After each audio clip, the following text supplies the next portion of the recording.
One thing I want to know, Ms. Brown, is that we have more than a half a dozen people running for District 10. Now, you say you're the most qualified person, but tell me why the people of Orlando should put your name in the ballot. Well, they have for the last 24 years. I've represented Orlando. So I come with experience. And of course, I love Orlando. There's nothing not to love about Orlando. They have a lot of issues as far as transportation and congestion, and the bipartisan transportation bill just passed in Washington. It's an opportunity for more economic development, but I don't see it happening. Really, I don't see it happening in Florida. It's amazing the amount of opportunities in that bipartisan bill that is going nowhere.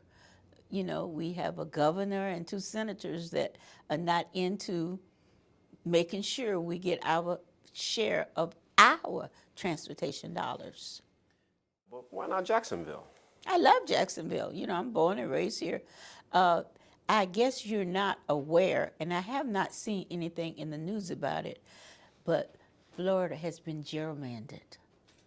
It is unbelievable what has happened to my state.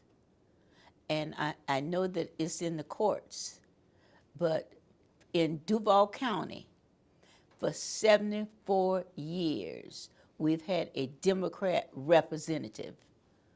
Now it's been taken away. Communities of interest is not together. And Duval does not have a real opportunity to elect a candidate of their choice. Congressman Charlie Bennett represented Jacksonville for 44 years. And I represented it for 24.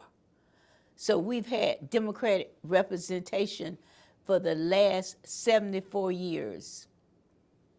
And now that we've been gerrymandered, there's no opportunities for a Democrat to win in Duval. That's unbelievable. Now, in 1992, I sued the state of Florida for 4 seats. We did not have an African American elected to Congress in 129 years. I know Dallas and Texas had one, Miss Jordan, but we had no one, 129 years. The results was Congressman Carrie Meeks, Alcee Hastings, and Corrine Brown went to the United States Congress. First time in 129 years. you said that this was a decision running for Congress, that this is something that you prayed for, I on. prayed about. Prayed about. How long was that prayer? Are we talking weeks, days? Well, more than that. You know, I've started a prayer that I do every day at 12 noon, 5 p.m., and 5 a.m. And I've been praying over and fasting and asking God to lead me. And I feel like He's delivered me, and that's what He's doing. We both know your competition is going to bring up the fact that you went to federal prison, so why put yourself through that type of scrutiny all over again? Well, it's not. I learned a lot, and I learned that our criminal justice system is criminal just us, and it has to change. And if you could do what you did to me, you could do it to anyone. I've met many people in the system, have no business being there. The system got to change. You're 4th in the world population. Why do you have 33% of the women in prison? It doesn't make any sense. And I met so many people there. It was like a mission from God. I mean, really. I talked with people. One lady I met, it was on the 4th of July, and I was talking to her, and I was saying to myself, oh, look where you are. You're in a camp. You know, why are you here? And she came to me and she said, Miss Brown, I've been in here 5 years or 7 years. And she said, I want to get a pardon. And would you take a look at my papers? And I did. And I told her what she needed to do. And she got a pardon. There are so many people, I just felt like it was a mission. So many people, counsel, I set up, you had to have an appointment. I had so many people that just didn't understand government and how it worked and what they needed to do to get help. And so I've still been helping people. And it's amazing. I'm not even elected, and a former member of Congress called me to find out, well, Congresswoman, how can I get my VA papers? I said, who is your congressperson? Yesterday, when I was in Tallahassee, this guy came up to me. I don't know who he was, but he just came up to me, and he said, I know that I'm glad you qualified. He said, because everybody know you give the best constituent service. And that's what I believe in, personalized constituent service. That time in prison sounds like a wake-up call. What was it like? Well, for the entire time, and I've been elected for 34 years, I've been involved in transportation and Veterans Affairs. I never really took a look at the criminal justice system. And it was like, there's something wrong with the system. And it's like, when I was coming up, it used to be a Humpty Dumpty. It's broken. And it is meant to be broken. And I got to tell you, not Reverend Jackson, but his son told me that when they freed the slaves, they put it in the statute except in the area of prison. 13th Amendment. Yes. And so therefore, you can treat people like they're in slavery if they're in prison. We're the only, America. So you asked me why it is I feel like, I haven't even looked at the people who qualified, but you asked me why. Let me tell you something. For 25 years, Orlando tried to get a VA hospital. They have a VA hospital that was authorized, funded, and up and operational, one of the best in the country. That was a Corrine Brown initiative. They have a Sunrail, $1 billion transportation system in Orlando. And it goes on and on and on. When I was first elected, I had my training in Tallahassee. And so I knew the transportation, for every dollar we sent to Washington, we got 77 cents back. I led the fight to change the formula. We went from 77 cents to 92 cents. That was $5 billion the first year, transportation. So, I know how to work in the system. I know how to get things done. And I got to tell you, based on who we have in Washington and who we have in Tallahassee, we need a fighter. And that's who I am. And that's my commitment. This wasn't an easy decision. I told you, I've been praying over this matter.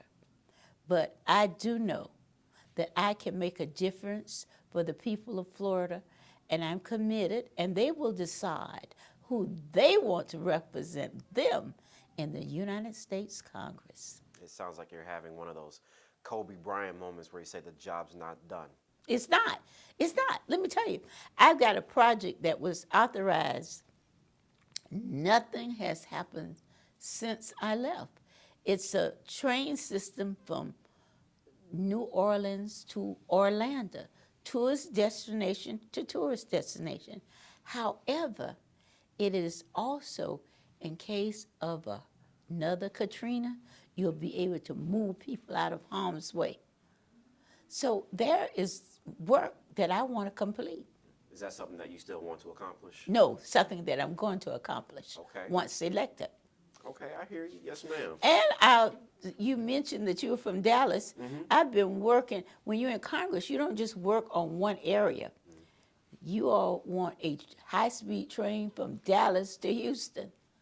You can get on a train and go quicker than you can on a plane.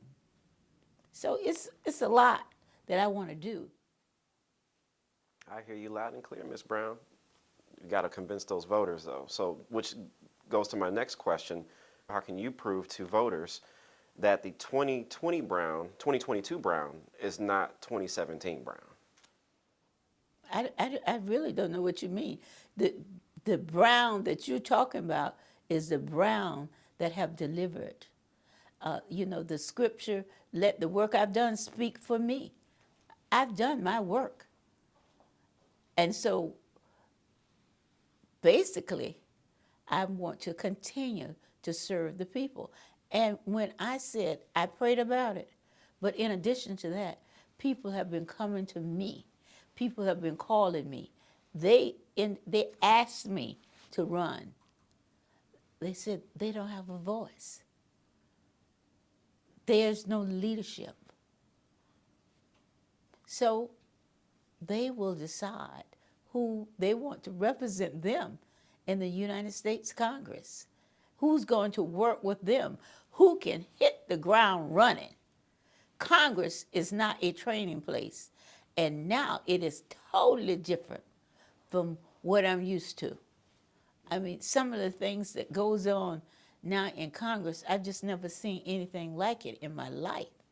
But I know how to work across the aisle to get things done. In Duval County, I was able to work with Congressman Crenshaw. We got a VA hospital here. We got a VA cemetery. In Orlando, I worked with Mr. Micah. We was able to get the VA hospital online and $1 billion for transportation for Sunrail. So I know how to get things done. Do you think you were treated fairly back then? You mean the system? What do you mean? That whole ordeal, from the past interviews I've seen, you maintained your innocence. Do you still maintain that innocence to this day? Do you think you were treated fairly from the public and media, things of that nature back then, those years ago? Well, to be truthful, I don't find that the system treat people of color fairly, period. You may not know about that. And I just never have in the past. But now I know about it. And I know that people with money and people of color are not treated fairly in this system. And I'm planning on doing something about that. The system is just not fair. You look at the system that we have here, and you look at how the system go after people, and it needs to change, period. So it's not about me. It's never about me. Why am I doing this? Because I have a passion. And I know that I can make some changes in the system. And I'm ready to work. Last one. Okay. If anything, what should viewers take away from this conversation we just had this evening? Well, what they should check away is that they need to go to votecorrine.com and look at my accomplishments and figure out how they can help me, whether they can vote for me, whether they can support me, and I need their help.